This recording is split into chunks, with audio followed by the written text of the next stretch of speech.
prices have risen worldwide, leading to fears of famine in the poorest nations. We can resolve this. We could potentially save hundreds of thousands, potentially millions of people from having food be priced out of their reach. Negotiations have been underway for 2 months in Turkey. The country's president saying an agreement will be signed later today. The United Nations is sending in its chief. Secretary General Antonio Guterres is on his way to Istanbul, but his spokesperson emphasizing it's far from a done deal. I think the most I can say is that we're not quite there yet. I don't want, from where we're standing, to make things more difficult to the work of our negotiators over there. So I won't go beyond that. There's been no word from the Russian side, but a hint of optimism from the Ukrainian president. А завтра очікуємо ще й новин для нашої держави з Туреччини щодо розблокування наших портів. The details of the arrangements are tightly held. It's understood Russia would allow grain and fertilizer ships to pass through the Black Sea to Ukrainian ports, escorted by the Ukrainian Navy. The ships will be checked in Turkey to ensure they're not smuggling weapons.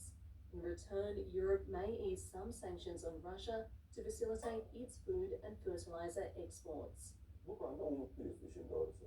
Yani İstanbul'da yapılan görüşmeden sonra yine temaslarımız devam ediyor. Önümüzdeki günlerde yani güzel haberleri vermeyi umut ediyorum. What we have heard within the past couple of hours is a welcome development, but what will really matter is the implementation of this agreement. The deal does not pave the way for peace in Ukraine. Russian shells yet again hit the second largest city, Kharkiv, but there could be some reprieve coming. In a rare public appearance, Britain's spy chief says Russia needs to restock weapons and recruit more soldiers. The Russian forces have made some incremental progress over recent weeks and months, but it's tiny amounts, and we're talking about a small number of miles of advance, and I think they're about to run out of steam.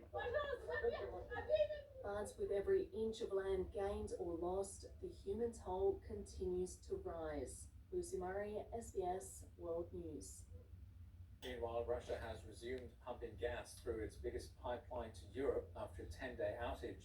Supplies via Nord Stream 1, which runs under the Baltic Sea to Germany, were halted for maintenance, but even before that, flows had been cut to 40% of the pipeline's capacity in the dispute sparked by Russia's invasion of Ukraine.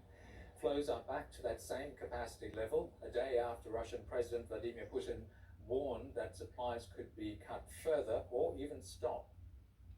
Italians will head to the polls